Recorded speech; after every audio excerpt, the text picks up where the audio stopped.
Kabupaten Wajo, Sulawesi Selatan dilanda banjir sejak Sabtu 28 Agustus lalu. Sempat dikabarkan mulai surut, namun wilayah itu kembali direndam banjir dan makin meluas pada Selasa 31 Agustus kemarin. Akibatnya ribuan rumah warga pun terendam banjir.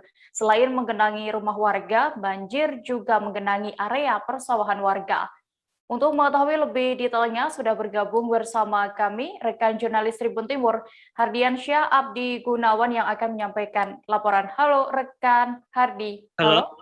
Ya, Hardiansyah, bisa Anda informasikan bagaimana Anda gambarkan kondisi terkini dari banjir di Kabupaten Wajo?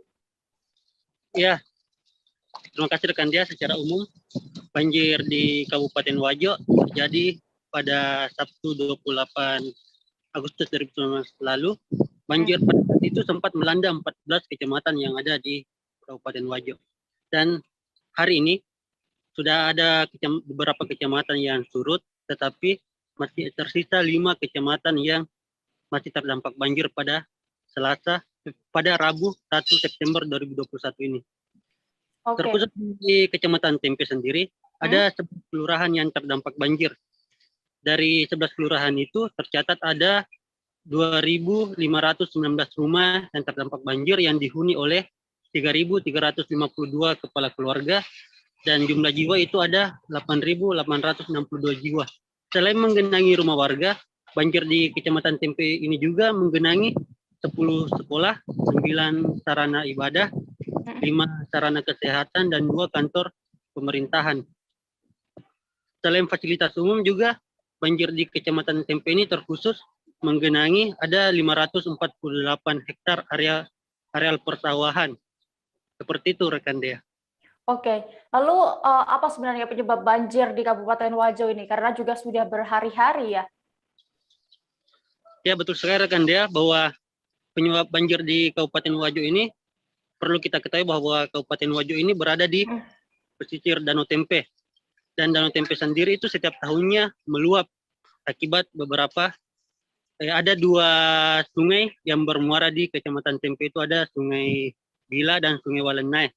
Intensitas hujan di daerah hulu menjadi salah satu penyebab banjir di Kabupaten Wajo. Terlebih lagi faktor pendangkalan Danau Tempe yang saat ini semakin parah. Seperti itu rekan Dea. Oke, lalu bagaimana sekarang saat ini kondisi warga yang masih terdampak banjir? Apa saja yang mereka butuhkan?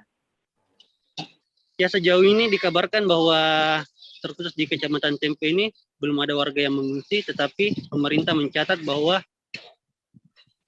korban yang terdampak banjir itu membutuhkan bambu.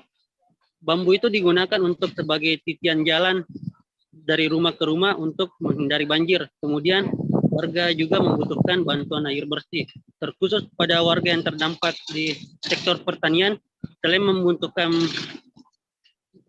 para petani di Kabupaten Wajo ini terancam merugi karena padi-padi yang siap panen itu terdampak banjir sehingga membutuhkan bantuan berupa benih.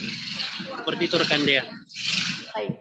Tribuners, tadi rekan Hardiansyah juga sudah berhasil mendapatkan keterangan dari Camat Tempe. Supardi, berikut keterangannya.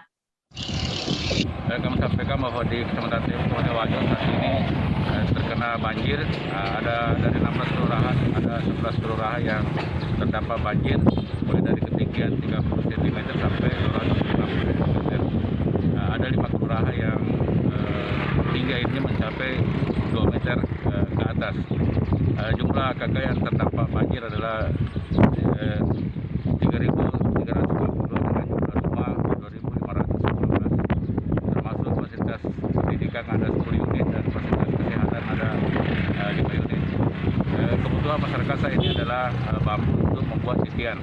Nah, ini yang terdampak mulai dari hari Sabtu sampai pada hari ini, sehingga masyarakat membutuhkan bambu untuk dipergunakan dari rumah menuju ke jalan raya. Pak, ada berapa jiwa yang terdampak banjir kali ini?